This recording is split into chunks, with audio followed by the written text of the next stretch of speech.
Today, we have a very special session exploring the case for reparations. Next slide, please. But before we get started, we always take a little moment to have a brief land and labor acknowledgement. Our engaged team is very aware that we function within a society that has a deep history of exploitation and stealing both land and labor that has affected and shaped our Indigenous and Black communities for generations. So we're committed to acknowledging this and everything that we do to help create a more inclusive tomorrow. So we have discussions like the ones we're having today, but we also want to give each of you a chance to read our land and labor acknowledgement so you can know a little bit about the history of this area. So I'll pause for a second to give you a chance to read it.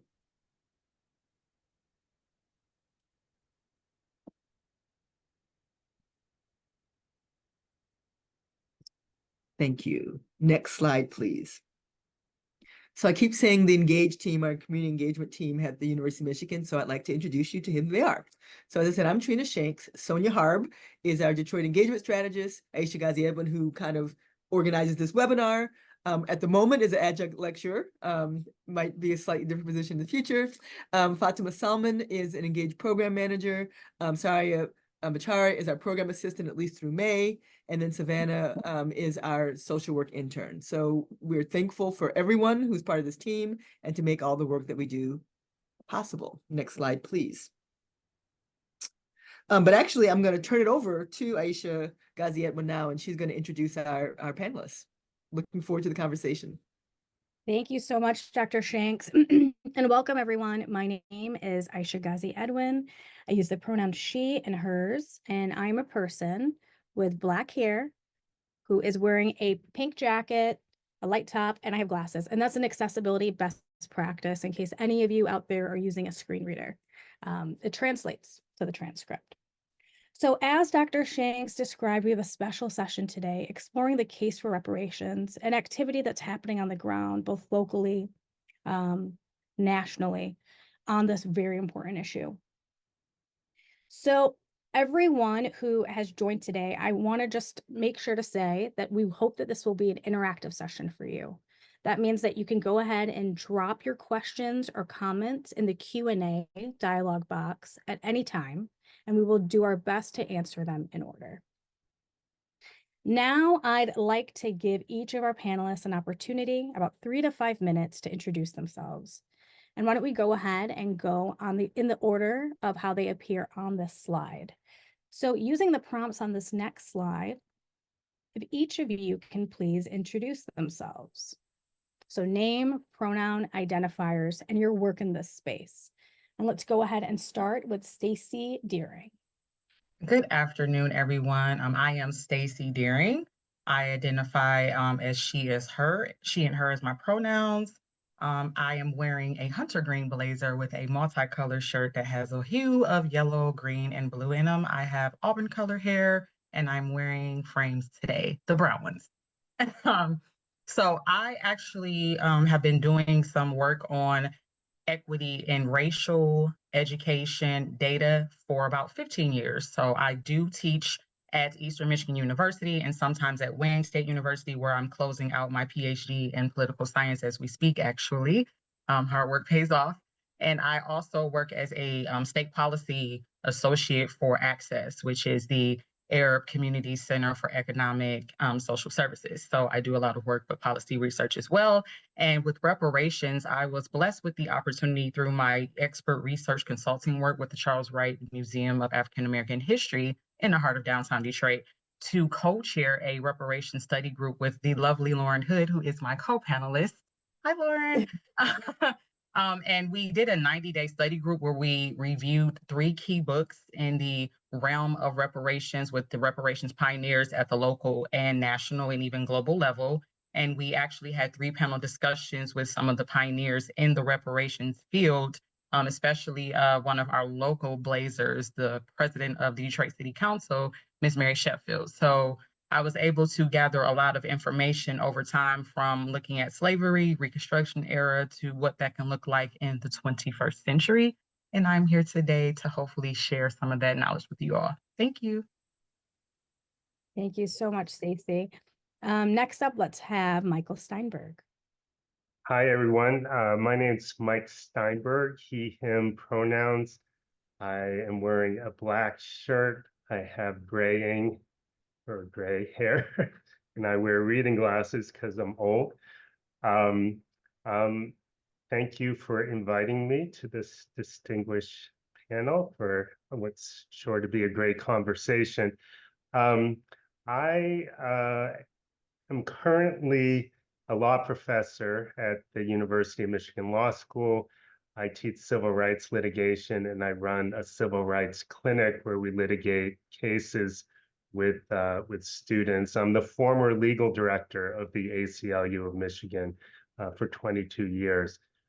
I have always been a supporter of reparations. John Conyers, who's former client, kind of a hero of mine, of course, introduced resolutions to study reparations every single year.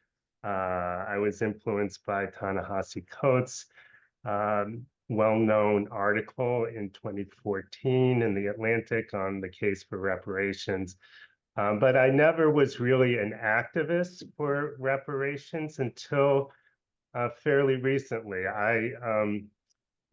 Through the Civil Rights Litigation Initiative, which is my clinic, we started a program called Justice Indeed, where we work to expose the fact that there are about 10,000 homes in Washtenaw County that have racially restrictive covenants. And I can talk about that later.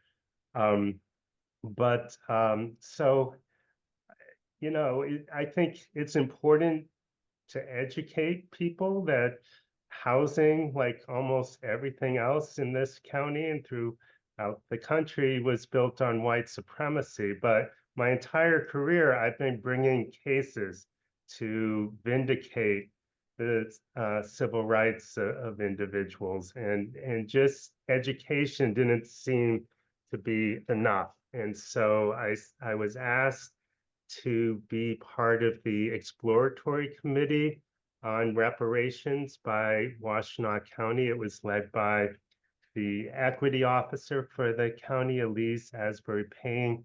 And we ended up recommending to the County Board of Commissioners that they create a formal advisory council on reparations. And so I am part of that as now. I applied. We have a great group of counselors, and we're just getting started, but that's how I got into this space. Thank you so much, Michael. It's a pleasure. Chris, why don't you go ahead and introduce yourself? My name is Chris Watson. My pronouns are he, him. I've got short black hair, glasses. I'm wearing a blue checked shirt, and I've got brown skin. I was elected to Ann Arbor City Council in November 2022, representing Ward 2 and the Northeast Side area of Ann Arbor that I grew up in. You know, on this panel, I speak for myself and not as a council member or representative of the city of Ann Arbor. I work for the American Mathematical Society, but, you know, outside of city politics, I'm vice chair of the Washtenaw County Democratic Party Black Caucus, and have been involved with the social justice ministry at St. Andrew's Church. I also serve on a number of city and county boards, such as the Housing and Human Services Advisory Board and the Community Action Board, which advises the Washtenaw County Office of Community and Economic Development on planning and implementation of programs that serve low-income communities. I grew up Black in Ann Arbor. That's proximally how I found myself in this space. And outside of 4 years in college, I've lived here my whole life. I've seen the contradictions of a city that supports and has enacted progressive policies, but where the weight of racism shapes the layout of its neighborhoods and the lives of its residents. I ran for council because I see the affordability and housing crisis eroding the Black community here and threatening the diversity of Ann Arbor for years to come. I've co-sponsored resolutions and budget amendments focused on areas where Black Ann Arborites are disproportionately affected, directing spending on eviction prevention, bonding for the development of permanent supportive housing, and funding for youth services at Housing Commission sites. Thank you for inviting me, and I'm excited for the discussion today. This is Aisha. Thank you, Chris. Thank you for joining us. And next up, we have Lauren Hood. Hello, thank you for having me. Lauren Hood, she, her, hers. I am a middle-aged Black woman with short hair, wearing a sleeveless black jumpsuit and very cool, oversized Italian glasses. Let's see. So I wear a lot of different hats. Let me make sure I get to them all. I would say I'm a native Detroiter. So being a Black person in a city that is 80% Black, I started to pay attention to all the changes that were happening and noticed that there weren't a lot of Black people or native Detroiters leading the work. So about 15 years ago, as a second career, I got into urban planning. And what that looks like now is I'm an assistant professor in urban planning in the Taubman College at the University of Michigan. But that is actually my side hustle. My main job is running the Institute for Afro-Urbanism. So I founded my own nonprofit think tank because I wanted to understand what were the specific set of conditions necessary in order for Black people to thrive. So I've had a lot of different jobs in urban planning and community development, and I oversaw the expenditure of a lot of funds going into our communities, but noticed that Black people were still living like second-class citizens. So my overarching question was, if the things we're focusing on are the wrong things, what are the right things? So instead of going away with some of my peers and fellow practitioners, I'm like, let me interview Black people that are thriving and see if we can reverse engineer it. So my institute is doing what I'm calling the Black Thriving Index. So I'm interviewing Black people who are thriving, again, to understand the social, spatial, economic, and spiritual conditions that Black people need in order to thrive. I'm also the Detroit Fellow for the Center for Social Solutions, who has a national program on reparations with Elise Asbury Payne, who's in Washtenaw, as mentioned before, and we have a fellow in Flint. Let me see. Yes, so in about 2021, I was chairing the City Planning Commission, and I really wanted to do something around reparations. Our planning director said that our city council was already working on it. So I went to Mary Sheffield's team and asked if I could get involved. That started a 2-year process where we worked on a resolution to establish our city's reparations task force. Once it was established, I was seated as the original co-chair. But in a reparative agreement with myself, I had to step away from that role, and I am addressing reparations more as a framework and a way of thinking. So for me at this point, it's not just about a thing, it's an ethos. It's more a how than a what. So at the root of my work is always asking the question, like, is this reparative? Is the way we're doing this reparative versus like, is this reparations? So last semester, I taught a class on reparative zoning. So trying to get students to understand if zoning can cause intergenerational harm, inversely, it must be able to cause intergenerational well-being. So how can we codify repair in a way that looks like reparations? And this semester, I'm teaching Afro-urbanism. So thinking about how the centering of culture can be reparative in doing community development and urban planning. Amazing. Thank you, Lauren. It's an honor to have you with us. Next up, we have Cynthia Harrison. Excuse me. Good afternoon, everyone. I'm Cynthia Harrison. My pronouns are she, her. I am wearing a black jacket with a blue shirt underneath. I have pearl earrings on, very short curly hair. All right, my work. Let's see. I wear a few hats myself. I always like to say the first hat that I wear, and likely the most important one, is that of mother. I am the mother of a brown Black young man that grew up here in the city of Ann Arbor and really has had a lot of challenges in this space, in his skin. I myself my other hat, my second hat, is that of city council member. I am council member in Ward 1 in the city of Ann Arbor, actually the ward that I was born in. Born and raised in, and I actually have never left the city of Ann Arbor, so I've lived here for over 50 years. So how I got into this space probably is as a mother of someone who really, has struggled here in his own skin. I began probably about 10 years ago with a lot of advocacy work, joining organizations like NAMI, the National Alliance on Mental Illness,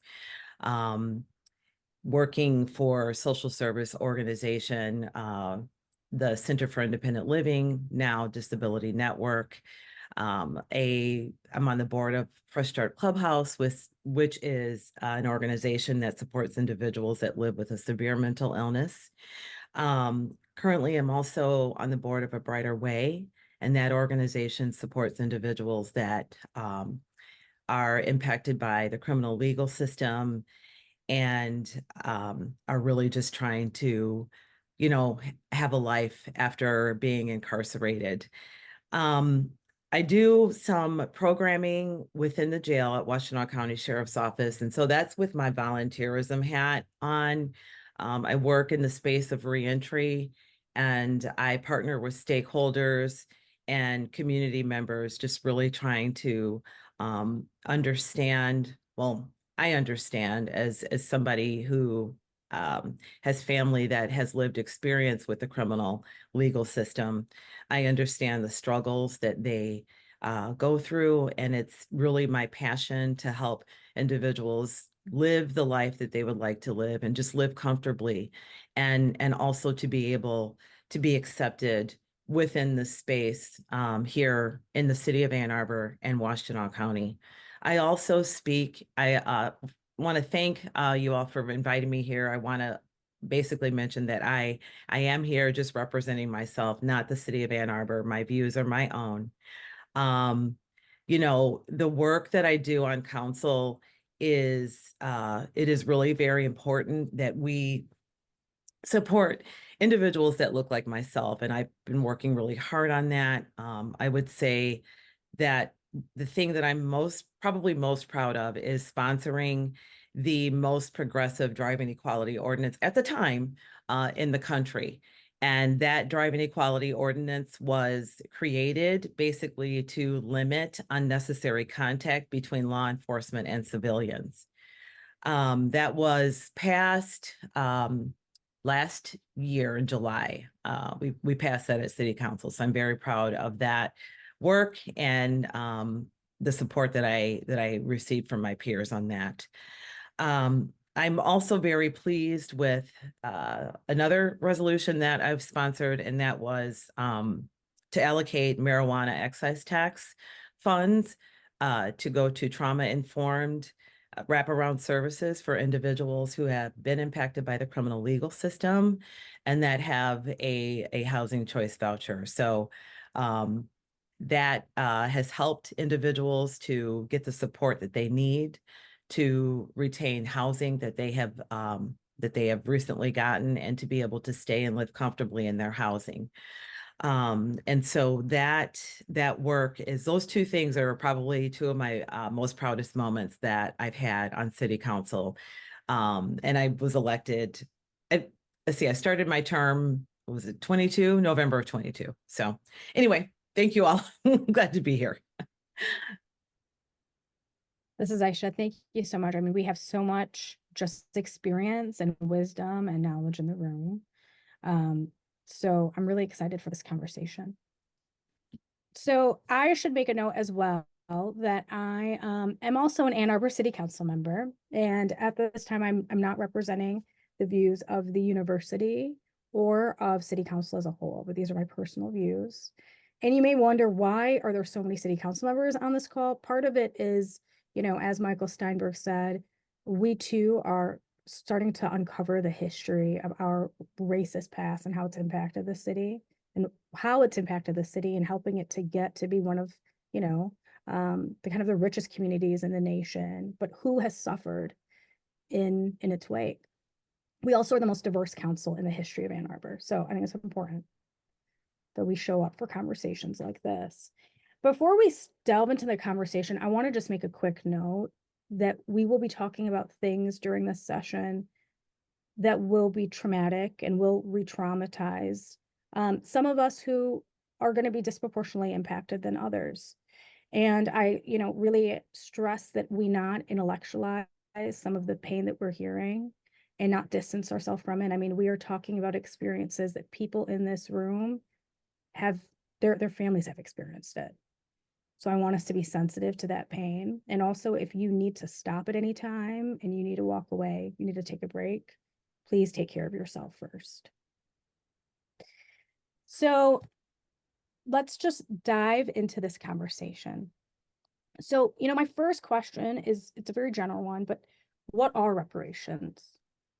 And a little bit about, the historic and ongoing racism and oppression of Black Americans in this country. Any of you, please feel free to jump in.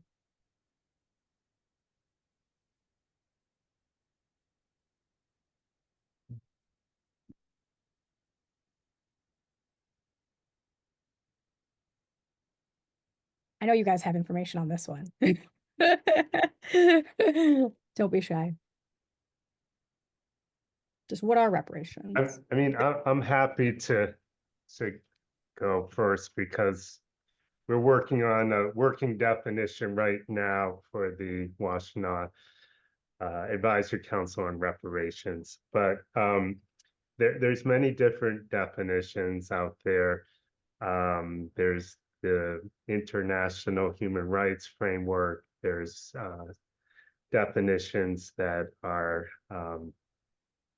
developed by Black civil rights groups, but generally reparations are intended to promote justice by redressing gross violations of human and civil rights.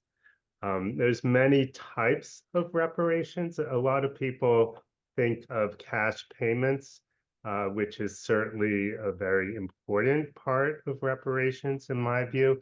But there are other ways to repair injustices. And many of the definitions include things like acknowledgement of harm and violations of civil rights through things like apologies or memorials, commemorations, historical markers, and the like.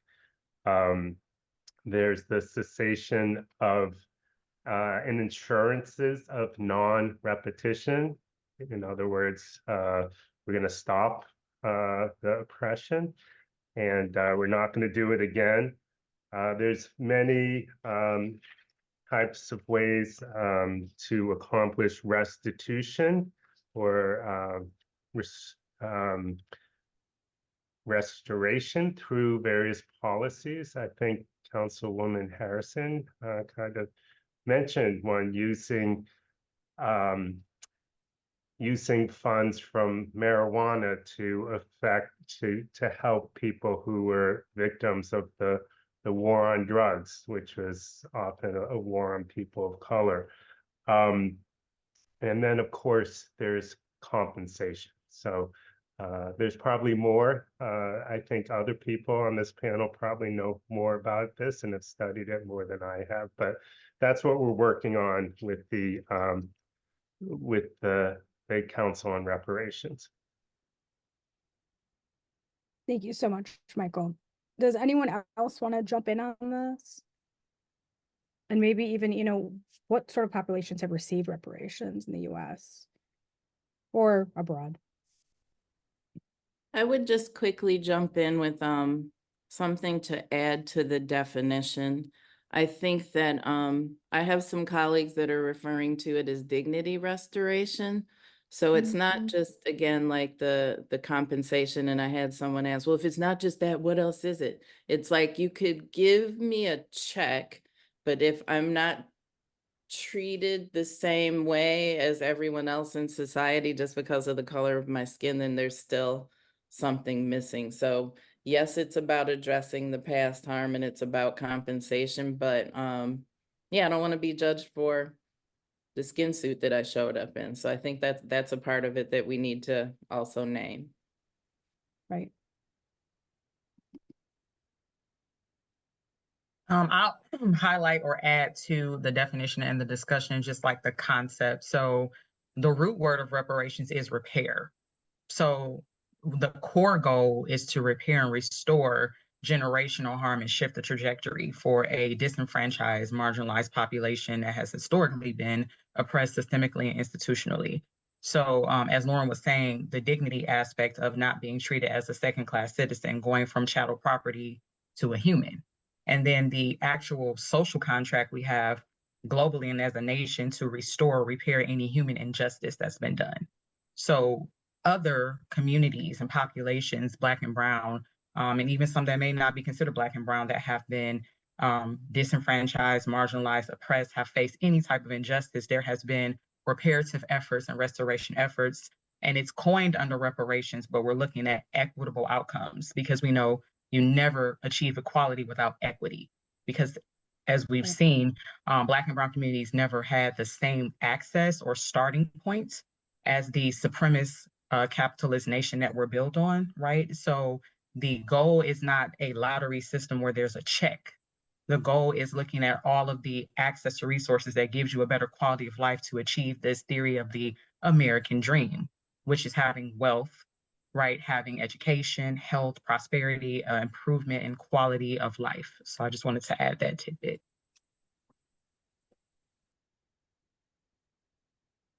This is Aisha. Does anyone else want to jump in here?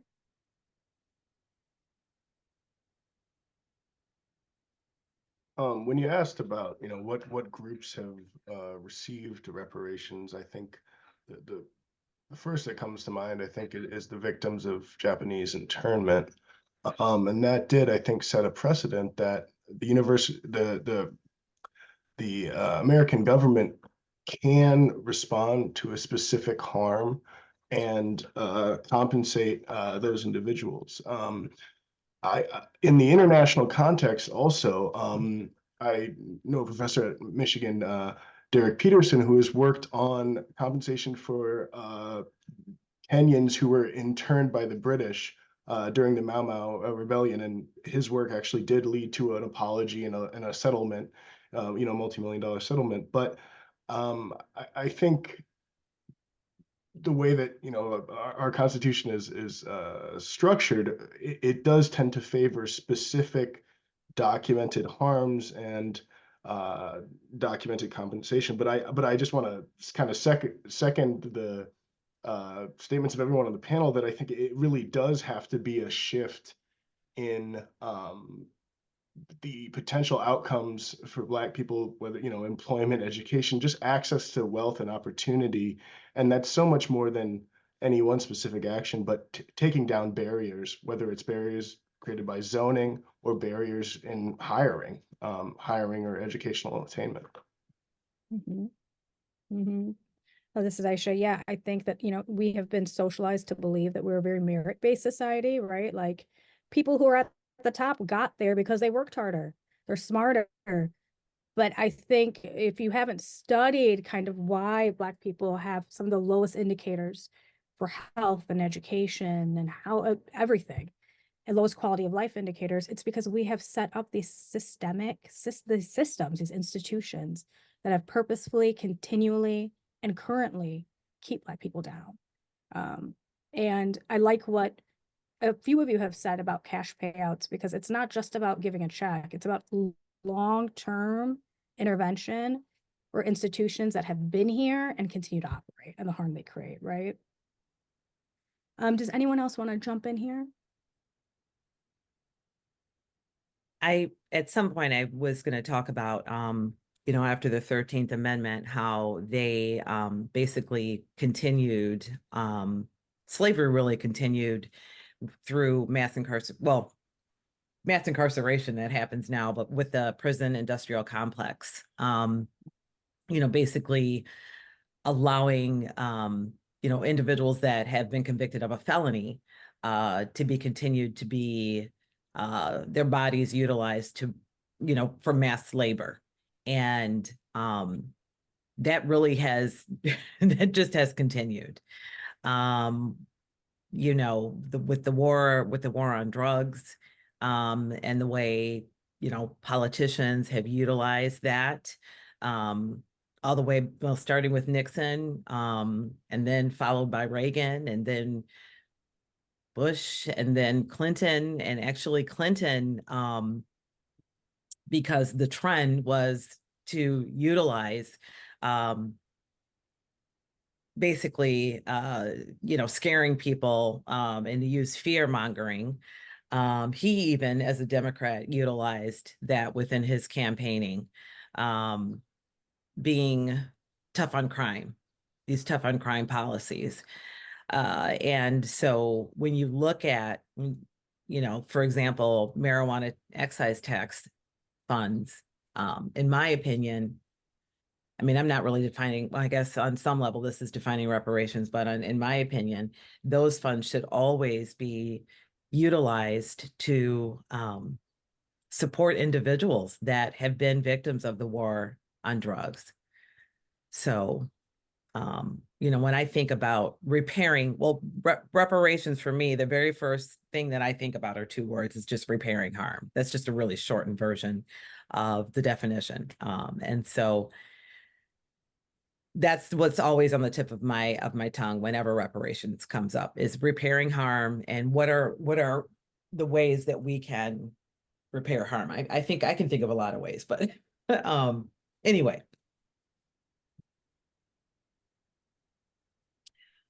This is Aisha. Thank you, Cynthia. That was such a good point. We all have talked about, there's been a variety of populations and marginalized groups that have received reparations and continue to, including, Native Americans, Japanese Americans. That is not to say that it is adequate, right? But there is some sort of acknowledgement that has been provided. People from apartheid South Africa, if we're going to go outside of the United States. Why do you all feel like in a country where we had, from the 1500s to the 1800s, it was the basis of our economy, slavery. It is the reason why we are, in a capitalistic environment, one of the richest countries in the world. We have stolen labor and lives from Black people for years. Why haven't we done reparations yet? Like, what's happening? What are your thoughts about it?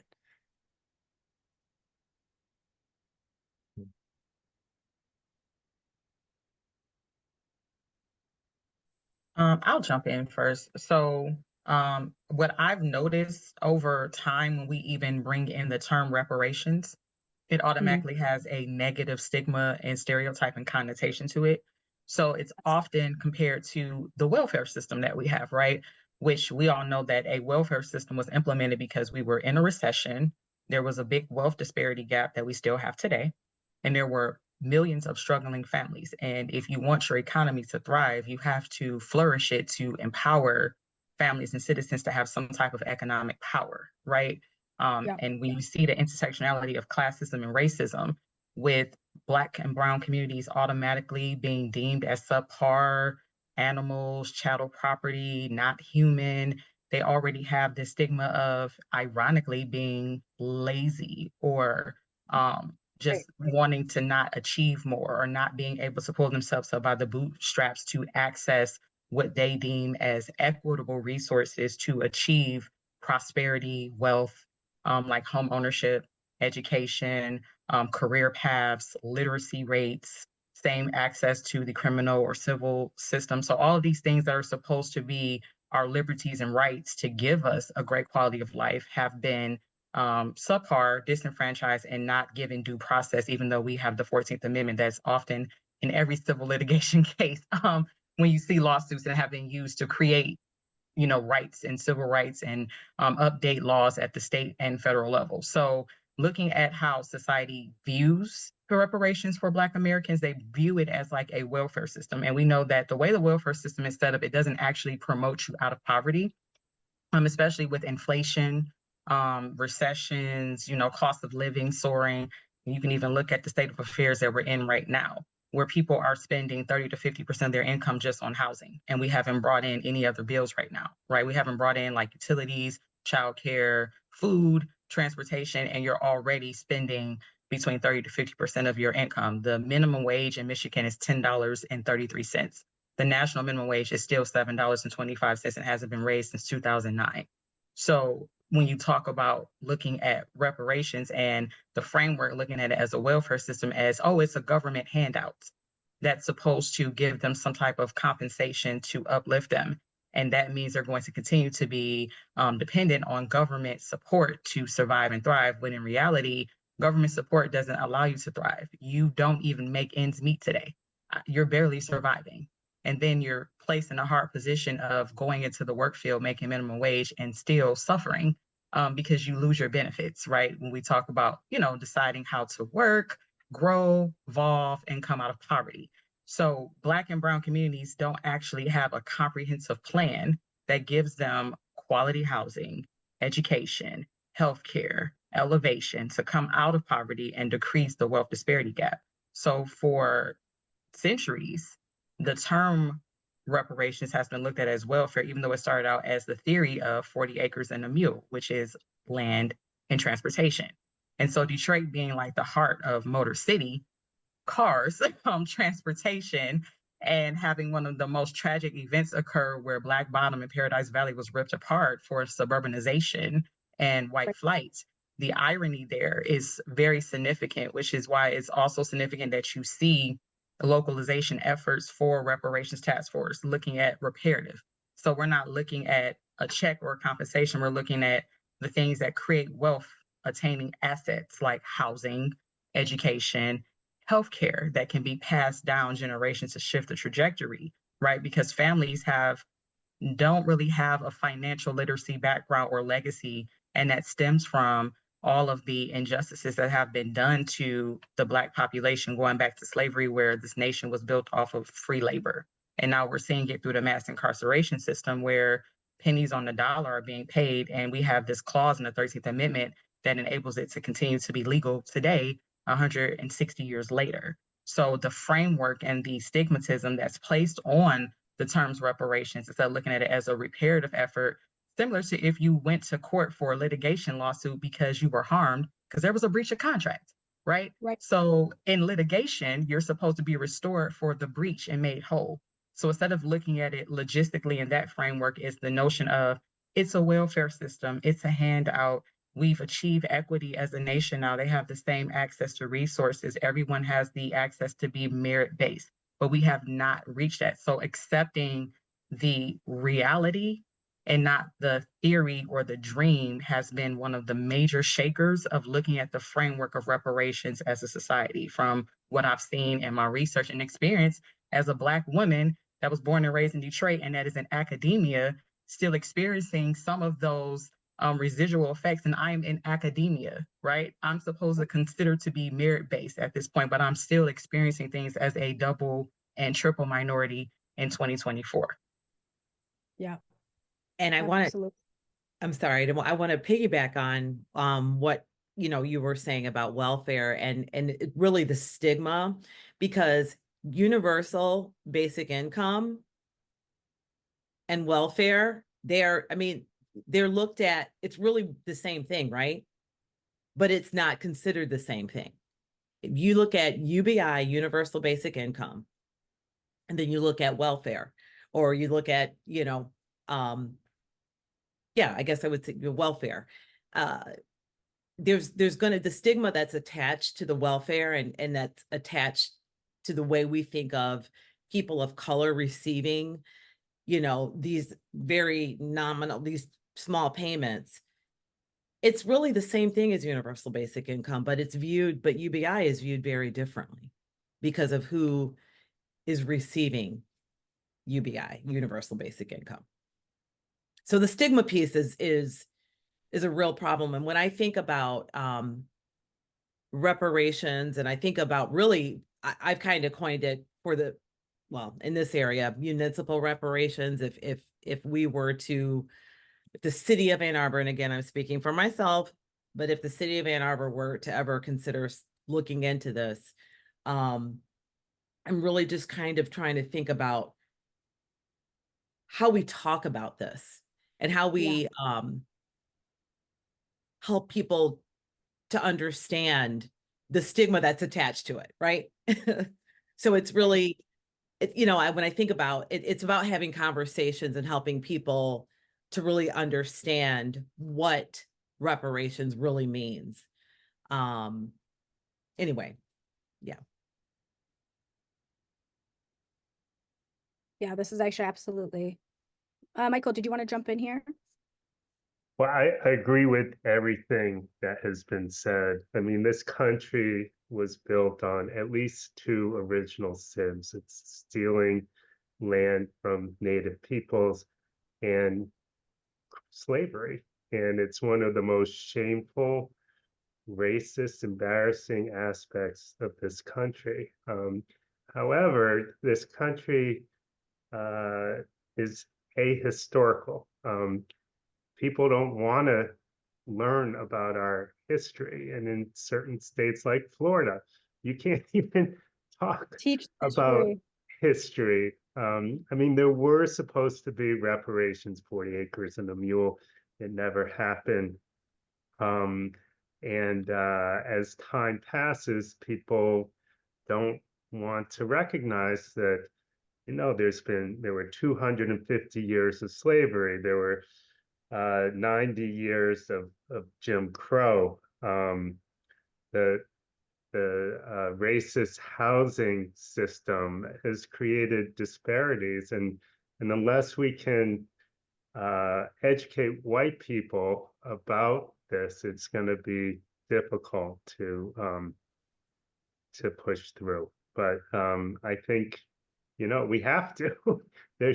We have to repair the damage that's been done throughout history, and I think it's great that the city of Ann Arbor, like Washtenaw County, is considering this. We have to look at not just slavery and things that happen on a national level, but the roles that local government has had in, for example, creating segregated housing in Ann Arbor and through the county. And so I think with education, we can do it.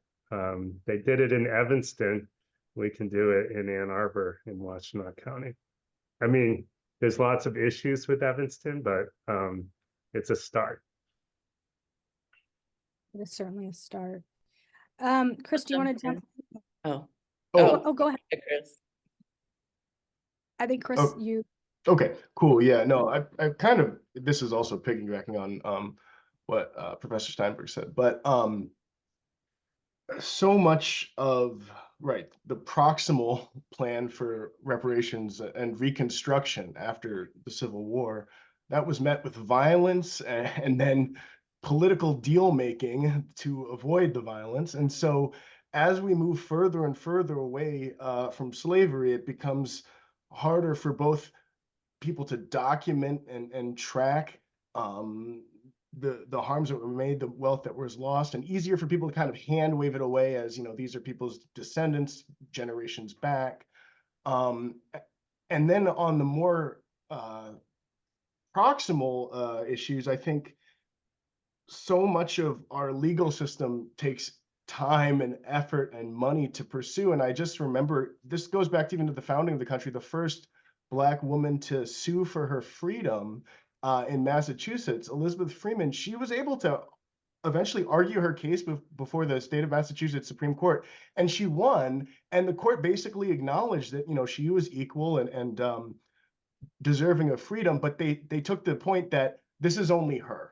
This is only for one person. She's proved herself exceptional. We agree she's equal, but we're only going to apply this to one person. And I think time after time, there are these kind of individual victories, but they're not extended to the collective. I mean, I look at also the survivors of the Tulsa race riots. They just had their case dismissed by, I would say a biased judiciary, but the point being that each group has had to sort of focus and organize and expend time and effort and money to have their case heard. And even if they win, the results have been so narrow. And so my hope, I guess, as we consider municipal reparations is that the harms are a lot more proximal. We're talking about things in the 60s where people are still alive. We're talking about policies that are still in, zoning and housing policies that are still in effect. And I think that makes a legal case and a sort of cause documentation of a cause and effect a lot easier. If you're talking about like my ancestors who, I disinherited from a farm in South Carolina, I have no record or pieces of paper that can prove that. I just know what my family's passed down. For the things that are more proximal, we have better record keeping and better legal arguments. Thank you for that. Lauren, do you want to jump in? Yeah. So when you asked the question, why we haven't been able to have reparations up until now, I've had to retrain my brain to look for opportunity instead of talking about problems. And again, that's a reparative agreement I have with myself. I realize, like, coming from this activist community in Detroit, we're all trying to do the most with the least and like out martyr each other. And I'm like, that is not a reparative frame. If we don't treat ourselves well, how do we expect anyone else to treat us well, whether it's other people, whether it's government or institutions? So part of that for me came down to a paradigm shift, again, away from problems, focusing on opportunity. So when you said, why haven't we been able to have it until now? The question changed in my mind to what about this moment makes it possible? And I'm just coming from the American Planning Association had its national conference in Minneapolis this past weekend. And one of the tours I opted to take was to go to George Floyd Square. And just listening to one of the speakers talk about, again, what is made possible by George Floyd's death. I feel like institutions and government have had to respond to where humanity is at. There was this moment where everybody was at home, people were kind of beat down from the pandemic, and then everybody watched George Floyd get murdered on television. I think that humanity kind of jumped timelines at that point and became a lot more empathetic. And I feel like, when all those like companies went out there and made all these racial statements, universities made all these statements, I think that that's what makes reparations possible right now, this chain of events that started with a pandemic and then a murder live streamed, all those things, just it's a perfect storm for why right now is a moment where we can do this. And I feel like, I got in trouble in Detroit. Someone asked that same question. I was like, well, no one asked, and that's why we didn't. And then all the historians and the people that have been working on it for decades were like, Miss Hood, we have been doing it. I was like, okay, right on. There's a history of it, and particularly in Detroit of activism around reparations. So we have to acknowledge that people have been asking, but I feel like there's a window opening right now that means the ask is going to be heard in a different way and be considered more seriously. But I would like to add that more people need to get serious about making the ask.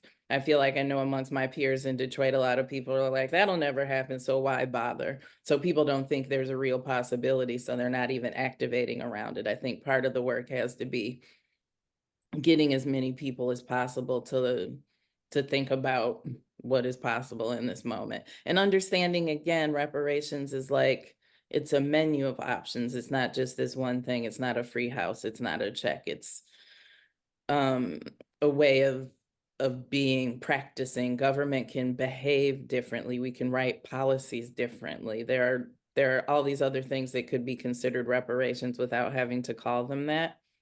I'll offer this as a different way of doing it. Like in Detroit, we've got this I-375 project. So we got the federal funding for bridging communities, and it's supposed to repair the harm. It's an MDOT, the Department of Transportation project to repair harm. I don't know why they thought transportation planners should know anything about reparations, and they don't, and we challenge them.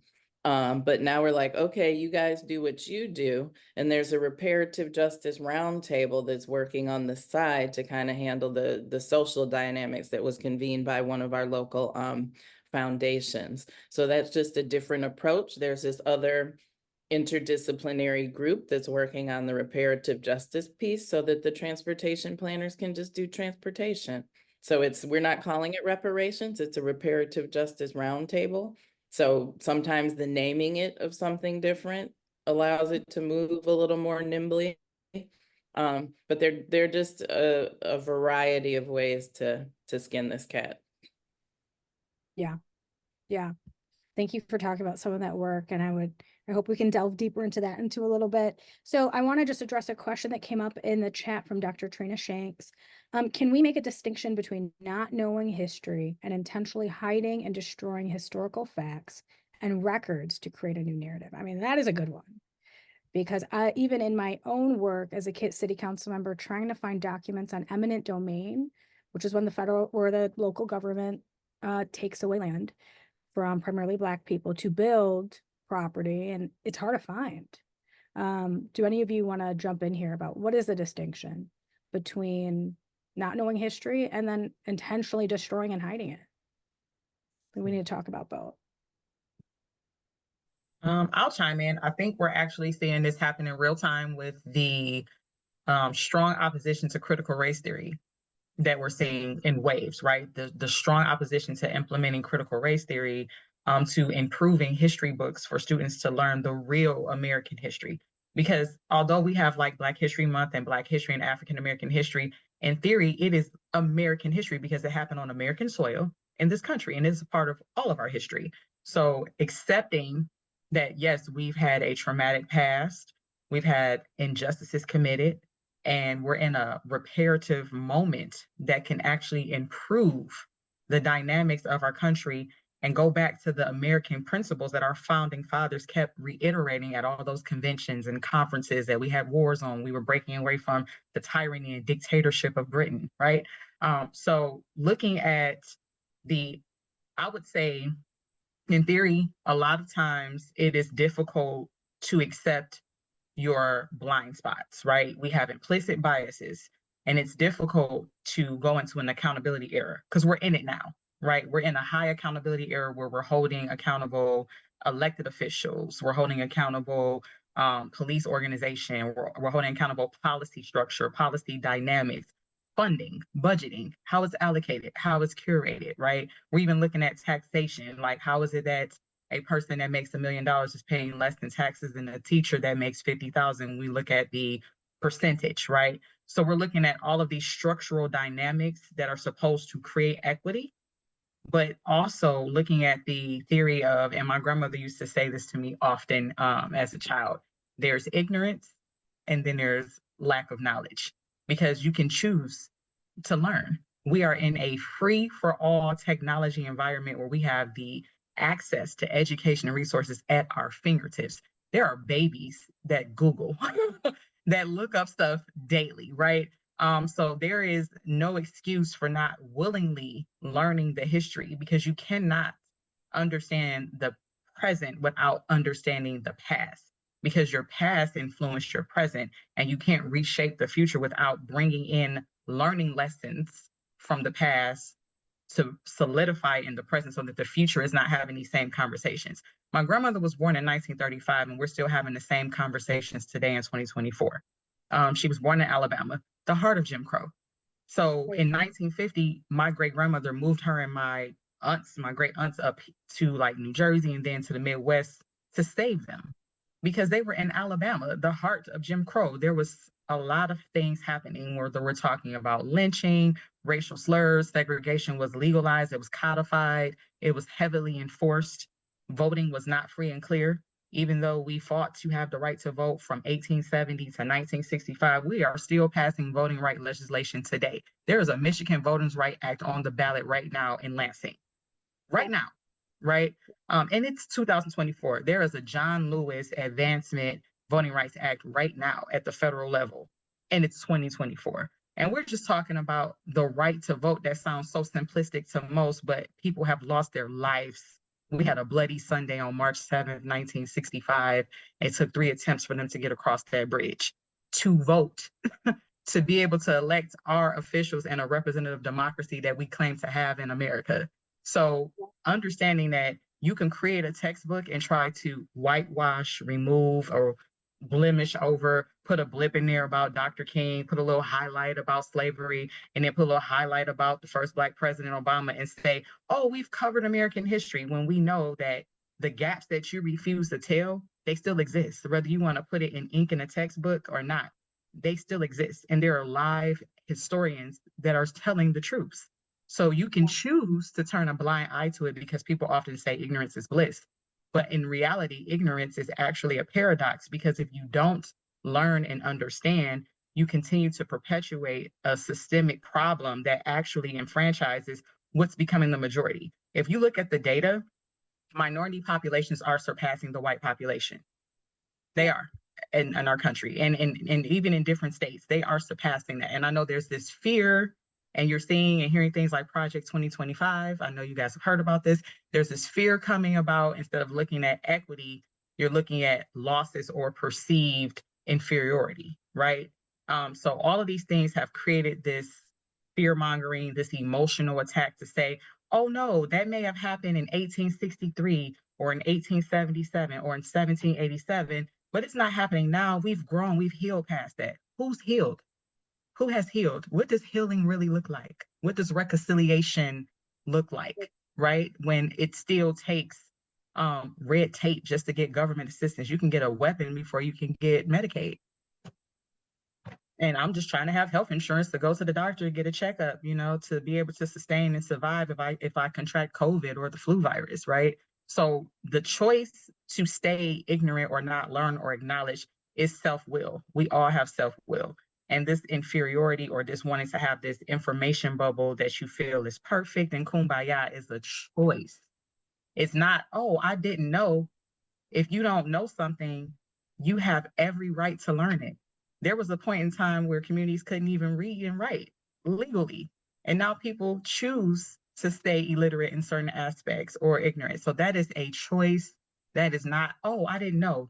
Like, you may not know a formula in algebra, but you can't tell me, oh, I don't know this historic issue occurred, when people are intentionally leaving it out, whitewashing it, passing legislation to outrule it, when students actually want to learn this. Like in my American government classes, every semester I have students say, I didn't know this, or I don't know why this wasn't covered in my high school civics course, or I don't know why this was removed from our, history course in my school, but I didn't know this happened, right? And this is like the new generation coming out. So textbooks are evolving intentionally. I've seen meetings, like city council meetings and school board meetings, where parents are outraged because they want to update history books to include American history. That is a choice.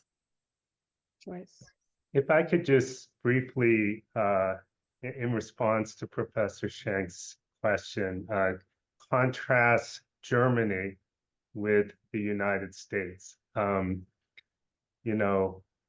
Germany slaughtered millions and millions of Jewish people and others in the Holocaust, and they paid reparations to descendants of Jews. And if you walk down the streets of many German cities, you will see historical markers that this was the home of a Jewish family who was taken away and murdered in the Holocaust. They have not shied, and these are my people, they have not shied away from history in the hopes that it won't happen again. And here, the textbooks, most of them are based on the curriculum in Texas, and in Texas and in Florida, they're passing laws that they just don't want white kids to feel bad about what happened in history. And so, you're just purposefully hiding our history, which makes reparations more difficult. Well, in response to the question about where to find some of this information, it is there. My intern had to look at archives at different libraries to find information. In this area, the Bentley is a great place to, because it's a lot of this information is donated by families and individuals. So, in documents. So the information, it's out there. It's about where to find it, but it's there. So This is yeah. actually, yeah, it's absolutely there. We haven't talked kind of specifically about some of like framing the issue a little bit. So and again, I don't want us to focus too much on the problem, but it's also the reality, right? In regards to Black women have the highest maternal mortality rate, and that's been found to be because of widespread racism in our healthcare system. And actually doctors looking at Black and brown people, specifically Black people, as being less human, and that affects whether or not they see their health concerns as legitimate, and also giving painkillers. So we've seen that to be one of the hugest disparities, or something that's been coming up as a very, very chronic disparity. And the fact that 6 out of 10 Black people in America who have ancestors who were enslaved. We have things like the school to prison pipeline, where Black and brown boys are 10 times or more likely to be disciplined than others. We have disparities in life expectancy. And then we have the policies, right? We have the GI Bill, where after World War II, the government really wanted to help white people returning from fighting in the war to buy houses. So we gave them subsidies on mortgages, but not Black people.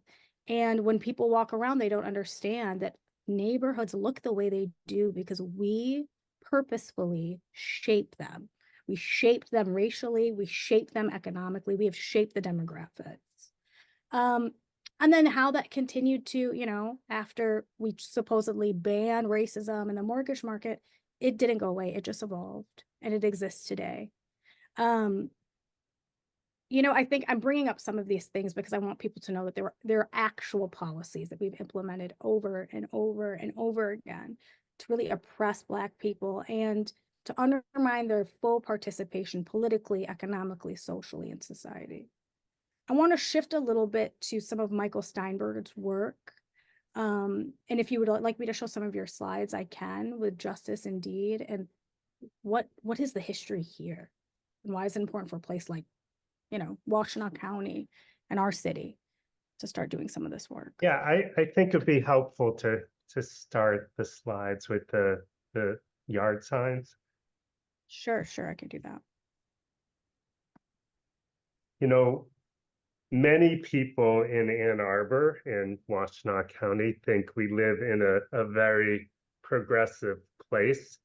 And they're very proud of the support of racial justice. And are the slides up? I'm sorry.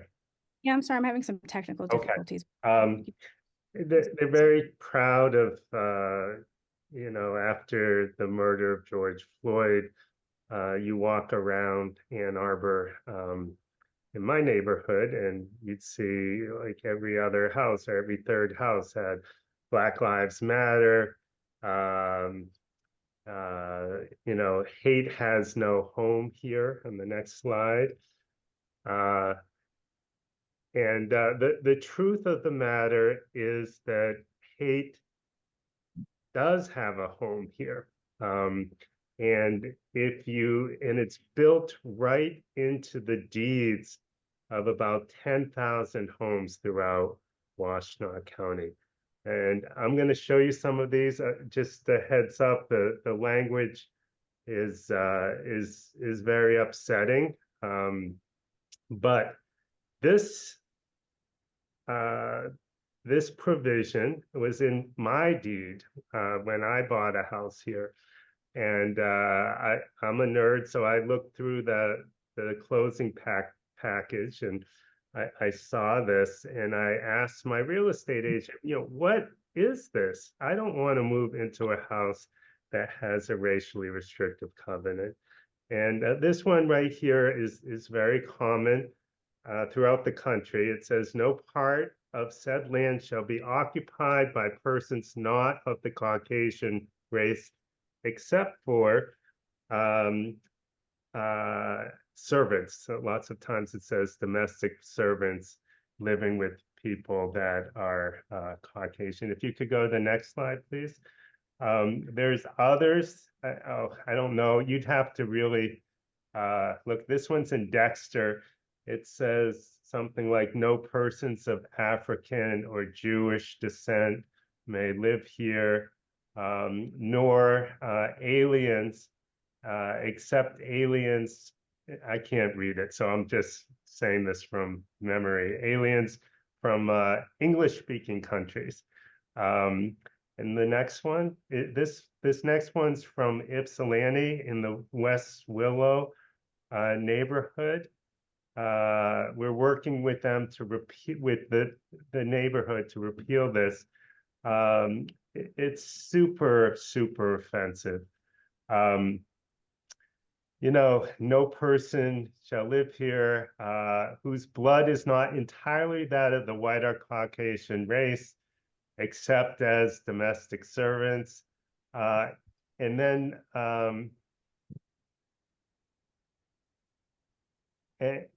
who are kept, they use the word kept by white people. And then it gives a whole list of people who are not Caucasian. So when I went to Michigan to teach, we formed a group called Justice and Deed, working with community leaders, civil rights groups, other parts of the university. And we created this initial map of Washtenaw County. The orange neighborhoods are neighborhoods that we know have racially restrictive covenants. We are now engaged in a mapping project. We're going to build a Zillow-like map where you can click on any house in the county, determine whether it has a racist covenant, what it says, and what you can do to get rid of it. If any of the social work students or anybody listening wants to help, we have a community source program to map.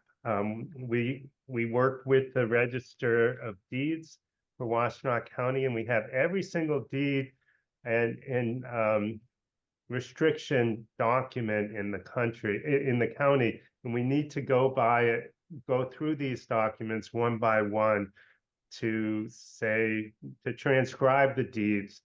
And then, yeah, if you want to, I know there's a lot to talk about here, so I'm not going to spend too much. I could talk for hours about this, but if you go to the next slide, if you're interested in helping, you can go to our website, and if you click on the mapping project or transcription, you can learn how to get plugged in to do this. And the purpose is to educate people about the fact that segregation in this county was planned. It's not by mistake. Some people moving into the Ann Arbor may think, you know, there's segregation because people want to live with people of the same race, or it's a financial thing, but this was designed to deprive Black people and other people of color of wealth and opportunity. And I'm going to stop there. Happy to answer any questions. It's a great project, and you know, hundreds of people from the community have helped us transcribe the deeds, and we hope it will be one of the things that are used to document the history of racism, not just ancient racism, but we're talking about racism up to 1948. These things this is modern history, and something that the Ann Arbor City Council, for example, can point to when they talk about the need for reparations. This is Aisha. Thank you so much, Michael. And I want to point to, you know, this map.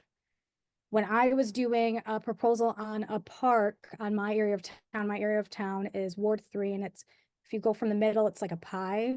on the southeast side. The areas that have covenants and the areas where there's Title I schools and lower socioeconomic, there's some patterns there that are really interesting. And it really helps to illustrate how we map things out in the past and where we said people could and could not live. It has affected what we see today. Yeah. This is just a partial map too. And by the way, people are talking about Michigan football. You can tell them that the big house was built on land that had racially restrictive covenants. Yeah. Wow. Chris, do you want to jump in here? Yeah, if that's okay. If you could leave the map up too. Yeah. You know, in gerrymandering, you know, when people talk about political gerrymandering, you know, they talk about either cracking or packing. You can district a bunch of voters into one area to assure they'll only get one representative, or you can crack them, split them up into different districts like pie slices to dilute their influence. And so in Ann Arbor, kind of both happened actually. First, the Black community was, and in practice, not in gerrymandering, but in practice, first the Black community was packed into the neighborhood called the West Side, the neighborhood of Carytown and kind of north central Ann Arbor.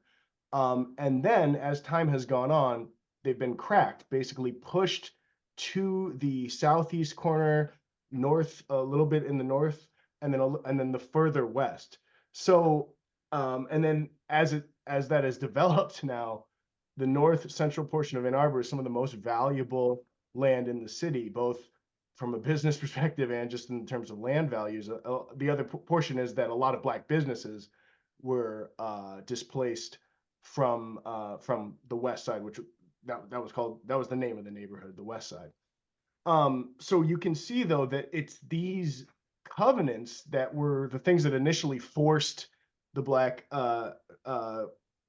residents all into kind of that one neighborhood. And you know, I know Cynthia has strong memories of growing up there and knowing all the businesses around in that area. But as kind of people started to see the value of that land and you know the different forces of moving our public housing sites further out from the city center, that's what also helped to displace people and meant that they're sitting. The community is more geographically divided, and then there's less of a center of both wealth and business prosperity. But it all comes back. A lot of that comes back to the deed restrictions. Thank you so much. Cynthia, go ahead. Yeah, and then beyond those deed restrictions, come the HOAs, right? So, you know, this is where people were disallowed from neighborhoods through HOAs. There is one in Ward 3, unwritten policies in Pittsfield Park. So it, you know, from one policy to the next, we're continuing to see how really the city was how there was redlining in the city of Ann Arbor. You often hear there wasn't redlining in the city of Ann Arbor. There very much was redlining here. So when making the case for reparations and what city is allowed to happen until the fair housing enforcement happened. So. Absolutely. And even, you know, now, and then after that, it was subprime mortgages. Yep. And if they're still causing extreme discrimination in the mortgage lending arena. Do you want to talk, Cynthia or Chris, a little bit about Carytown and how there was Black wealth and there were businesses and how that became disseminated and or decimated, and the Catherine Street project a little bit? Cynthia, do you want to? I was do you want to go, Chris? You want me to? Oh no, I would if you'd like to, but okay, yeah. So well, the gentrification that happened, I mean, you know, in the Carytown area, well, I mean, way back when it was the West Side, this is where Blacks were forced to live. There used to be a slaughterhouse near in that area, slaughterhouses, I believe. But as we know over the years, and there were Black businesses within the Carytown area, and I mean, it was gentrified. I mean, they were, pushed out. Blacks were pushed out of the area. It was coined that the West Side is now coined or renamed Water Hill. I can't actually remember when that happened, but so now we've got the Catherine Street development, which has now been named Dunbar, which is right in Carytown, and it's a start. There's a lot more that needs to happen, but I mean, I remember up until, it wasn't that long ago. I remember my parents going to some of these businesses, and DeLong's, for example, was a very popular Black-owned restaurant in the area. So yeah, this is recent. This is not, I'm not that old, so I can remember, my friends and, us going to the community center and the families that live there in what is now called Water Hill that are no longer there. So by means of policies and I mean, you have people knocking on doors of Black homeowners and making offers on homes, lowball offers. I mean, let's just talk about it. This is like happening now for the few that are left. You have people like physically knocking on doors and making these lowball offers to these families. So it's, yeah. Yeah, I think another piece there that was, when we talk about people being pushed out, like this was another reason. There was this long talk about urban renewal in Ann Arbor, and this idea of putting a highway or a bridge through part of the North Side neighborhood, and so basically saying to residents, oh, you'd better sell your house because before too long the city is going to claim this for a road project. They didn't end up doing that, so it was just sort of this specter that happened. And I think they even went so far as, I think there were certain properties that were acquired with eminent domain they were never built on. Yep. And then I think later on they changed hands, so there was this kind of this specter of what was called urban renewal back then that didn't actually that ended up more destroying wealth in the Black community in the area rather than creating it. There's a book that actually you can buy that has a lot of, this is called Another Ann Arbor. Sorry, it doesn't show up, but Another Ann Arbor by Carol Gibson and Lola Jones, and it really just there's a lot of there's some writing from local people, but also some pictures of the area that are pretty incredible. And one of the points of the Catherine Street project is called Dunbar Tower because there was the old Dunbar Community Center, which now I think is called like the Ann Arbor Community Center. But back when it was founded, it was named after Paul Laurence Dunbar. It was explicitly for the Black community up until the 50s. And so the idea with the Catherine Street project is to sort of to reclaim a bit of that. But I think if people want to read about kind of the Black history of the area, it is pretty well documented in both photos and land, and it was a tight-knit community. There was also, the Jones School that served the community, but then was closed in the 60s, again, sort of in this idea of promoting racial equity. But what it did was it closed down a school that was serving a community that was cohesive and felt heard. Sorry about that. This is Aisha. We had a slide on Jones School, but I think we've passed it. I do want to just turn our attention a little bit to the chat here. So why don't we start with Rosadita Ratcliffe? Let me allow you to talk. Or the question here looks like it says, did she say textbooks are evolving or devolving? Rosadita, I'm going to unmute you if you're still on with us, and I don't believe you are. Oh, yes, you are. Oh, Hello, can you hear me? Yep, we can. Okay. I think it was Professor Deering had brought up the textbooks, and I don't have closed captioning on, unfortunately, so I couldn't hear if you had said that they were devolving with what's happening in terms of erasing Black history from the books, or if you were saying they were evolving, just as a way of saying they were changing. No, I was saying that they are intentionally and progressively romanticizing the history and removing it and omitting it intentionally to try to paint the American history in a more positive light. But it's intentionally done, it's purposefully done.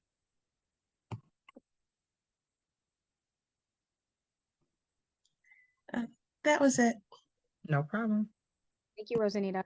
Next up, we have a question from Laura Sanders. Let me allow yourself to unmute.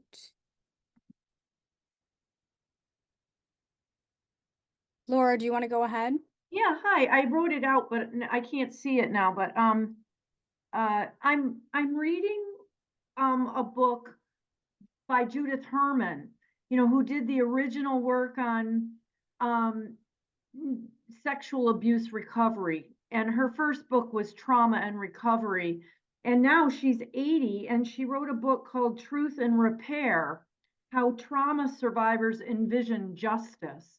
And she talks in her last chapter, she's talking about the survivors' agenda that was put out by the Me Too movement that is highly intersectional. Lots of women of color at the forefront of that, and like how trauma survivors are seeing reparations, what they want, right?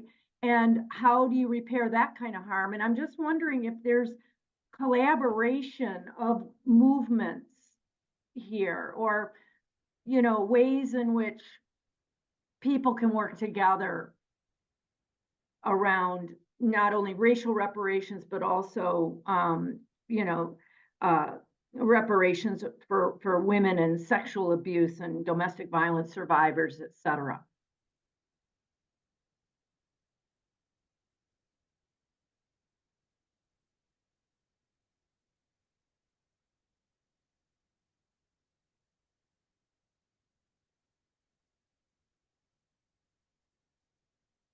This is Aisha. Does anyone want to go ahead and it seems like your question is, there's many intersections in these movements with the Me Too movement. How do these movements work together? Yeah, or if there's efforts to do that, is kind of what I'm wondering about. Just seems like there's a lot of power. A lot of what I've been hearing here is reflected in this work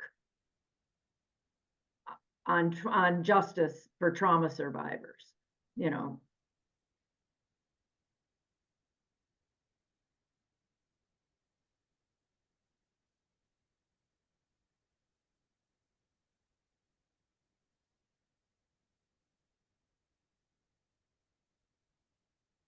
I'll just take a quick stab at it and just looking at the relation of trauma, right? And looking at surviving and restoration and rehabilitation through trauma, because of course, going through slavery, going through deaths, loss of life, loss of wealth, access to resources is traumatizing, and it has been passed on generationally when we look at things like generational poverty. Generational trauma in families where things have happened, from abuse to even sexual trauma that you discussed, because sexual trauma occurred during slavery, where the masters were indeed raping the slaves that were women. And that's how you have this big diaspora of different color, skin color in the Black community and even in brown communities. And then you hear the conversation of colorism, but I won't bring that in today. But anyways, I can see the comparison of looking at trauma recovery, because this has been a extreme traumatic experience. And then, as we've kind of discussed, when 2020 happened and we were all forced to sit down, that trauma was triggered again, because you saw that even though it was 2020, we have not evolved as a nation. Police brutality is still a high form of discrimination, segregation, and oppression. and then looking at how historic the 2020 election cycle was when we talk about race relations and how the state of affairs of the nation was. It was very traumatic to see George Floyd, to hear about, Breonna Taylor, to hear about Ahmaud, like all of these things happen concurrently. The thing is, this is not new. It's just that we're in a technology era where you can see it in real time and no one can buffer it, edit it, bleep it out. It's there. You can't deny it. And so that created a lot of trauma response when we saw like protesters, conversations coming to the forefront. And so looking at trauma recovery, I can see the intersectionality and the mirror image looking at trauma from people surviving sex abuse and trauma from people who are trying to thrive through systemic racism and oppression that has perpetuated for generational cycles, and the residue of it is still here today. This is Aisha. That's a really good point. And I think it shifts us to like, what can social workers do? Right? So social workers, you're dealing with individuals as clients who deserve reparations. And you have to think about the systemic harm that they've experienced from housing to healthcare to everything through generations of family, and how intergenerational trauma literally changes people's DNA. You can advocate for policies, but also to this point, to this question about Me Too, intergroup solidarity, helping movements to see how they are all connected to racial justice, to anti-Blackness, is critical, because they all are. I fundamentally believe almost all of our problems as a nation is rooted in slavery and anti-Blackness.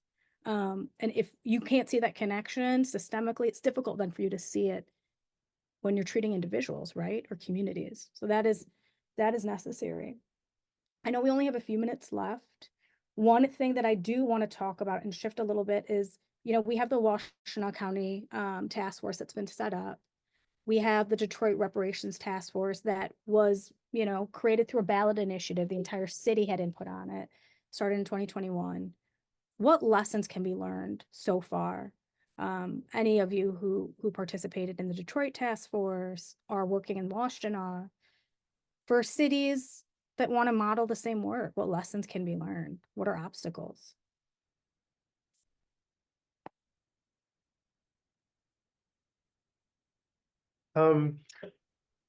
We're just getting going, really, in Washtenaw County. I mean, my view on this is that we need, obviously, national reparations. But that doesn't look like it's going to happen for a while. And so we have to build a movement, and we can do it locally as well. I think I think that whatever we come up with our recommendations are going to be unpopular. And I've gone into this knowing that, because it's never going to be enough, right? Nothing can really repair the damage that is done. There's policies that can help. There's acknowledgments that can help. There'll be cash payments, but it'll never be enough. But I think nonetheless, we need to push, and hopefully we'll build a movement for national reparations. I think it will be a great opportunity to educate mostly white people about the history of discrimination in the community which they live. And I just think there's value in that. And there'll be debates among our committee, among the community about, who, especially when it comes to cash payments, who is entitled to it, who is not. I mean, they're just going to be difficult questions. But, in Evanston, they were able to pass a reparations plan, taking the marijuana taxes and putting it to housing. There's also a question about how do you prove, for example, that you're a descendant of slaves, if that's where the line is drawn. You know, why should the burden be put on people to prove their identity, and why in Evanston is the money can it just be used in Evanston? You know, is that paternalistic? So there's just going to be a lot of very difficult questions without clear answers. And I think, you know, if we can go into that, recognizing it, and that it's just a step towards national reparations, it's a good thing. It's well worth the effort. I mean, we can't just let history be whitewashed and not recognize the harm that has been done and at least attempt to repair some of it. Yeah, thank you, Michael. And I think that your message about how, and this is something else social workers should spearhead, right? Is we need to start here locally. Like we need to look at our own families. We need to then look at our own neighborhoods. And we need to realize that, because an argument against reparations is always, this is the federal government, but you really need to look local and see how you've benefited. And in the absence of the federal government, what can and what should we be doing here? Lauren, do you want to jump in here? Yeah, some of the early lessons learned with the Detroit process. A huge lesson was having some back of house support or some infrastructure to help us start. One of the case studies that we looked a lot at was the state of California's task force. So they had the Department of Justice as their back of house. Our city council started task force, didn't really have a back of house. We were kind of doing everything on our own. So it took us several months before I feel like we made any progress because we were trying so hard to self-organize. It came to a point several months in, we found out we didn't even all agree on the definition of reparations. We found out several months in, we all didn't agree on who should qualify or what that process looked like. There's some things I think that could have been handled on the front end that would have helped us just be able to hit the ground running. So we had a budget, but we had to, in large part, use the city's procurement process, which is lengthy, so we couldn't do anything fast. And it had an 18-month timeline from the date of our first public meeting. I feel like one of the big recommendations that the Detroit Task Force is going to have to make is that there be an extension on the timeline. You can't solve all those generational problems in 18 months, especially again without that head start at the beginning. Also, something we talked about was having a permanent accountability body. So the task force, as the resolution is written, is just there to make some recommendations, but who's going to follow up on those recommendations if the task force no longer exists? We talked about having some kind of permanent commission, which then requires a bigger budget, a staff, and I believe in Detroit, that would mean we'd have to change our constitution. What is the city constitution called? Why can't I think of it? The city Yes, charter. the charter. Thank you. We'd have to change the charter in order to establish a new commission. But who, if this task force is gone in 18 months, who is then holding city government accountable for acting on those recommendations? And who's mapping out a process for implementation? Because our task was just to make recommendations, but not to think about how they actually get acted upon. So they're just these layers of accountability and background support that I think anybody else establishing one of these groups should be thinking about. So I know me going through all this turmoil in Detroit helped Elise better prepare her group when they were getting started. See, you have an Elise. We didn't have an Elise. You know what I mean? We were planning our own retreat, and Elise is like, oh, I've planned the retreat for the Washtenaw group. And Elise is what is needed. And this is Aisha, and this is Elise Payne. So, and this is in the start of the Washtenaw County Task Force. And what it sounds like you're saying, Lauren, is that there has to be some actionable and accountable kind of steps about like who is going to execute, how is this going to be integrated into the policies of how the city functions. Because we've got some just elections coming up. So who's who's taking this thing and making it into real, actionable steps? It might just sit on a shelf. Right, right. And we don't want any more of that. We have enough books on why we need this. Councilmember Harrison, do you want to jump in? You're on mute. Yeah, so I just wanted to mention about Evanston. So Evanston's model actually was, well, actually Rosanita mentioned this in the chat. It is municipal reparations. And so I've spoken to a couple of their council members. I'd actually love to go and speak. I'm planning a visit at some point to Evanston just to kind of talk to some of those that were involved and even some of the community members. But it is based on municipal reparations and not descendants of slaves. So they're that's what they did. And they did wind up giving money as a form of reparations. So their model is pretty, you know, like she said, it's a pretty interesting one. So just because, you know, they are a college town and there's some similarities. Their Black population is much larger than Ann Arbor's, but it's a good comparison. I believe it's a good place to look at, to start. Yeah. Thank you, Councilmember Harrison, and you addressed some comments from Rosanita Ratcliffe in the Q&A, who is a treasured intern with us, so we know Rosanita well.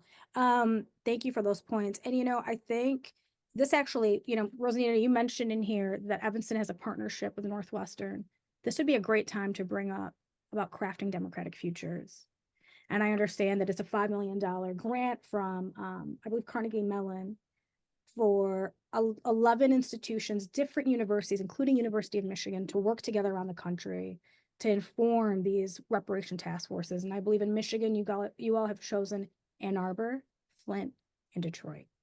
And Lauren, I believe you're a fellow. If you could tell us a little bit more about that, and also like, how could they help Ann Arbor City Council? We want to do something like this. Yeah, so, the Crafting Democratic Futures program started before we had a task force in Detroit. So when the task force came online, Crafting Democratic Futures was like, how can we support? And I have to admit, I was a little apprehensive about bringing U of M to the Detroit task force table. U of M is a white-led institution in Ann Arbor. So, you know, I didn't offer it up as a solution right away, but someone on our housing subcommittee suggested that we use Poverty Solutions, which is a U of M research arm. And that is how now this Crafting Democratic Futures project and framework is kind of, how do I want to say, project managing a research piece for the Detroit Reparations Task Force. And actually, the Crafting Democratic Futures project is paying Poverty Solutions. So Poverty Solutions actually sent us an invoice. And I was like, now, wait a minute, if we're going to be paying institutions, we got to let some Black research institutions have the opportunity to do the work, right? But Crafting Democratic Futures, Jessica Cruz, who's kind of leading that on the ground, came in and was like, well, maybe we can cover that tab. So that is how U of M got to be kind of the research arm for the harms report that the task force is pulling together right now. And that actually came from, we had Robin Ruth Simmons from Evanston come talk to us as the task force. So we could ask, you know, just kind of a small group, so we could ask questions like, how do we get this started? And the first thing she said they did was put together this harms report. So you have a harms report, which talks about all the harms at the municipal level caused to Black folks. And then you have an impact study, which talks about the impact of all those harms. And that helps you make these recommendations for city council. So there is a group of faculty at U of M. And again, Crafting Democratic Futures is kind of project managing it across the university. But it's a There's so many moving pieces, but I would say, yes, there is definitely room for, if Ann Arbor City Council wanted to do it, I'm sure. And I'm volunteering their services. I think Crafting Democratic Futures would be the right place to go to. And I will also say this, I think that any institution seeking to do reparative justice work or reparations needs to clean up their own house first. And I will say that U of M, led by Earl Lewis, is doing an internal process to understand all the harms that the University of Michigan has caused to former Black students and alumni. So that work is happening internally. And I'd say for any other institution, don't be out in the streets talking about how you're doing reparations if you have not yet cleaned up your own house. That is such a good point. That is such a good point. And I know that Georgetown has done something similar where they researched internally the harms that and the way that they profited from slavery and the reparations that they provided. And we're going to send out a list of resources to all attendees after. So panelists, if you have links, and we have a wealth of information, as you can imagine, this is a very complex topic. We will also be sending links. That's really informative. And actually, I'm excited for us to reach out to Crafting Democratic Futures because we need that guidance on Ann Arbor City Council. You know, I want to shift to a question from Sonia Harb. Sonia, I'm going to unmute you if you can chat. Let me see, Sonia, allow to talk. Go for it, Sonia. Hi, you know, I this has been such a wonderful conversation, so thought-provoking and so complex. And I'm thinking about the power of shifting public narrative on the question of reparations and what can be done and should be done in communities. And I wanted to get your point of view on best practice strategies for that or ways we might approach that in our communities.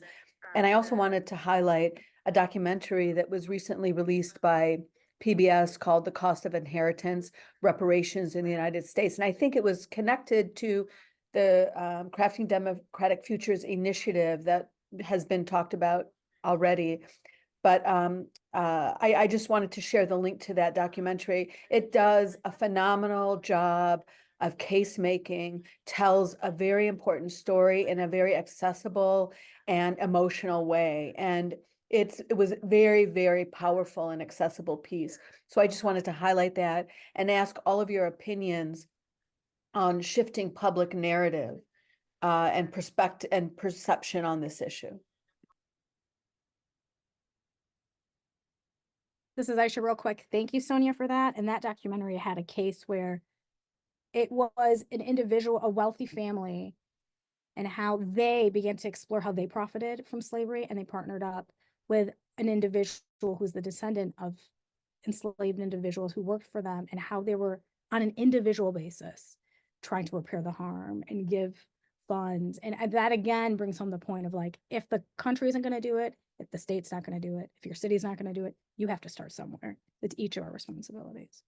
But great question. How do we shift the narrative? How do we shift the public narrative to be more, yes, we need this?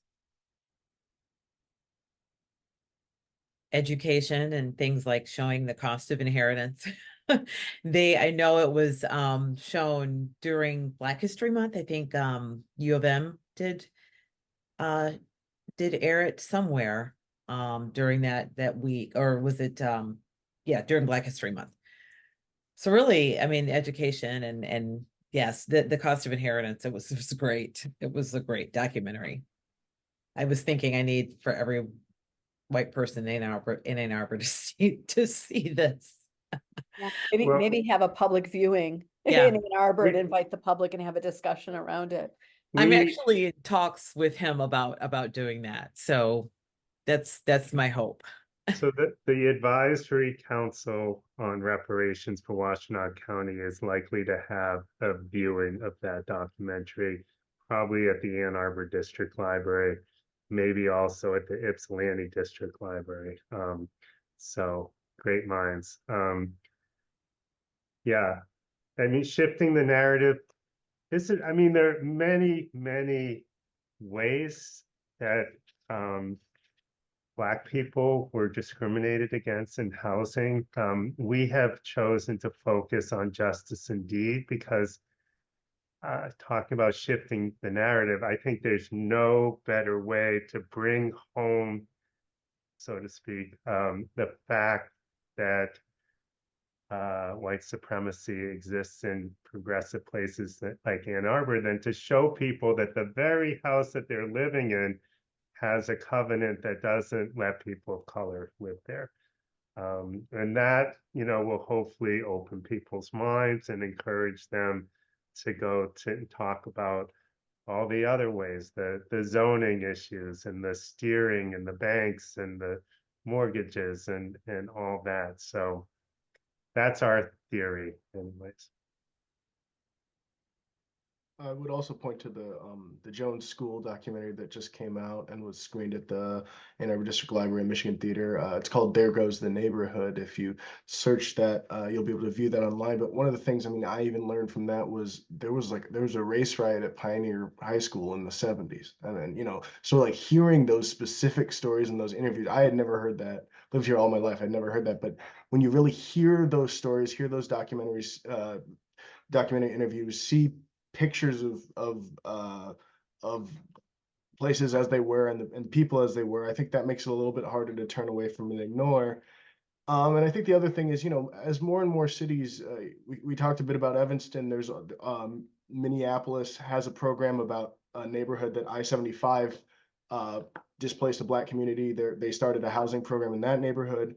Providence has a interesting broad-based reparations where they're not even considering race. They're just saying if you're a kind of victim of any sort of poverty or any sort of injustice, you can be a part of this. And so I think both looking to collaborate and tell the stories of things that are working, because broadly, I think all of us want an Ann Arbor where people are feeling welcome and people are feeling like they can contribute, and people aren't feeling like they're held out from success, because a failing neighborhood, a failing group of people makes a failing city. So I think it's just being positive and sharing the complete stories. I would also add shifting away from the narrative that one group owes another group and then everything will be fine. If we could start talking about reparations as a way for society, humanity to get in right relationship with itself, for people to get in right relationship with government, for people to get in right relationship with institutions. It's not less focus on what has to be given up and more focus on what is to be gained. Nobody wants to give up anything. And I feel like whenever I talk about it with people who don't really know a lot about it, they're like, wait, get your hand out of my pocket. I'm like, hold on. Can you imagine the kind of society we would have if we could get to reparations? Stop thinking about people coming for one's personal assets. And it seems like, for me, it's hard to believe, because I was talking to a pretty conscious friend of mine who was like, what, are you going to take some of our taxes? And that is literally how people think. Educated, involved, engaged people think that way. So the more we can focus on what will be gained versus what is to give up, I think will help us go further. I love that. This is Aisha. And also, I think about shifting the narrative. A really important way to do that is to demonstrate and show people that, because I think about this, how much farther along would we be as a society if we allowed those millions of Black people to contribute intellectually, social, we may have the cure for AIDS right now. We may have cures for cancer. We could be in impossible places, but we've missed out. And that's why, if we can help people collectively think about reparations, can look like, subsidies for housing in other places. But what we're doing here is we're helping one part of the population to get back up to the same starting place that other people had, so that we can all get ahead again. We can make up for lost time. I think about if that would work with shifting the narrative. And I also just want to point out, I really think for Ann Arbor, it is critical, because we have told ourselves this lie that we didn't have redlining, may not have been called redlining, but in the racially restricted covenants and deeds, or even you can't have Black people at the park. There's a pool across the street from me. For a while, they didn't allow Black people. So what can also these different forms of reparations look like? give Black people's kids free access to rec and ed classes, to pools, subsidies on housing, free after school care. There's just so many different forms, and reparations is a negative connotation because society was purposeful about that. I just wanted to add something real quick too. When we talk about reframing it, and we've all kind of touched on this, and Lauren was also talking about this too, like the perspective, like shifting it from gains and losses, like just looking at how we win as a society. And I was joking with my friends about this, but this is actually serious if you think about this, because one thing our nation is built on is capitalism. So they focus on economics. And economics is the one universal language that we all can comprehend. So when you start putting an economic framework at it and say, well, instead of looking at it as reparations, even though that means to repair, let's look at it as reconciliation, an advancement to have a fiscally healthy nation. Because during COVID, right? And I swear when I said this, it's like the light bulb in all of my friends' heads went off. So if we go back to COVID, when we had subsidy payments in the form of a stimulus package, which proves that government can do stimulating to the economy and actually do welfare progressive policies and programs, right? So when we had the stimulus money coming in and they froze student loan payments, you actually saw more spending power come into low income households, especially in the Black and Brown community. So you saw that people who were working 40, 45 hours a week before the pandemic, that were barely making 400 a week or 500 a week, when they were getting the stimulus package for the surplus in unemployment, they were making about $950 a week, right? Doubling their income, right? They were able to pay down debts, provide food, loan payments were suspended, so they were able to do home improvement projects. Some even bought a house or came out of rentership, right? So you saw the economic impact. So that was like a restorative effort because we were in a global crisis, a pandemic. Do you not view the wealth disparity, the high poverty rates as a pandemic when we had a war on poverty that was never successful 50 years ago? So if you start framing it as the social welfare and advancement of the nation as a whole and reconciliation, where everyone benefits, because you have people who are saying, oh, our tax dollars is going towards welfare recipients. Well, what if we pull that out and looked at boosting everyone at an economic level where people can actually live sustainably, where we create sustainability and reconciliation instead of you looking at reparations as a handout or a welfare system where money is being reallocated from your pockets to someone else's. Yeah, absolutely. I mean, right now we're seeing in our school district is suffering right now because COVID money was coming into them and now it has been taken away. We're seeing the financial impact. You're right. We had, a whole lot of different funding and assistance that was given to people. And we do have the capacity to be a welfare state, but we have created a narrative of the deserving and undeserving poor. And undeserving poor has always been it's been Black people and other people of color, now immigrants. And we are unable to see how it hurts all of us in the big picture, right? We got a question in the chat, or it was a comment. Trisha, do you want to do you want to speak? I can unmute you. If you're still there.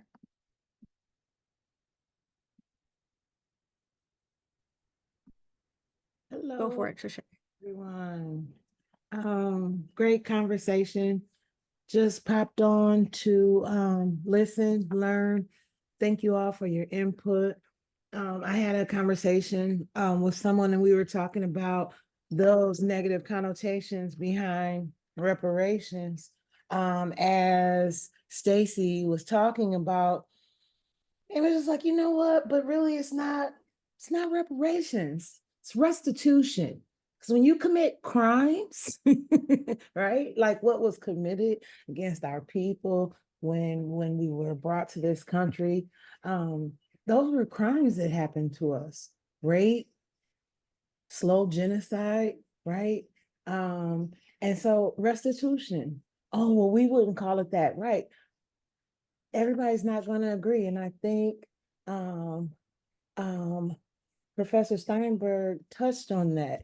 Everybody's not going to agree, but we have to come to a point where we move from the conversation to, somebody else said that, so I really don't have much to say. Actionable items. That's all we want to see. We want to see actionable items, because while we are having all of these meetings, there are actually people that are suffering and need these resources. So I just thank you all for this conversation, the work that you're doing. Anything that we can do to come alongside you, you know, we are willing to do that. So thank you. Thank you so much, Trisha. You know, we are about 5 minutes before the end. So at this time, you know, we won't be able to answer any more questions, but I do want to call us with a call to action, right? So we've talked about like starting local, if it's individual, if it's in your neighborhood. There were some opportunities that Michael Steinberg put in the chat about joining mapping efforts. I believe there was a question in the chat, Lauren, in regards to the work that you're doing in changing the perspective, if you can speak briefly to that. And any of you then speak briefly to how can social work students join you in this movement? How can we all? I just dropped a link in there. So they could go Okay. and look up the research study. It's called the Black Thriving Index. And real quick, she asked what the definition was. And the definition that I'm using is some degree of agency, abundance, and audacity. Defining thriving, not a conventional metric of like job success or wealth. It's got to be holistic. That's great. Thank you. Thank you. And also push your elected officials. I'm an elected official, like push us to take responsibility and do the work locally. And at least I can commit to, I will definitely be getting in touch with crafting democratic futures. I'm sorry if there was an interruption in my connection. Can you all hear me? Let me add this too, Aisha. So in Detroit, you are right. There was a ballot initiative, but our council president just wanted to understand that there was a public demand for it. But it is within our city council president's power to just establish a task force. So we didn't need the ballot initiative, but she wanted it. So I don't know what your bylaws look like, but maybe you can just do it too. Yeah, we've had conversations about that. And you know, it's also a, you know, we don't need to have a ballot initiative. And then it's also for us, it's thinking about some of the conversations I have. What are they going to be charged to do? Like, are they going to be bringing on a consultant? Do we need the consult? Like, we have so much shared knowledge. Is it going to be intellectuals and, you know, community members that get together and help to identify different forms of subsidies? Lauren, your eyes just got wide. I'd love to talk to you more now or after. I just wanted to say real quick, the engaging community part was slow also with the Detroit task force. It was the low hanging fruit to let's get all the experts that are already thinking about reparations, but developing a process where we actually heard from residents who had experienced some of the harms was like a tertiary thought, and still like a half a year in, it's just now starting. Yeah. Anybody else want to jump in here about calls to action?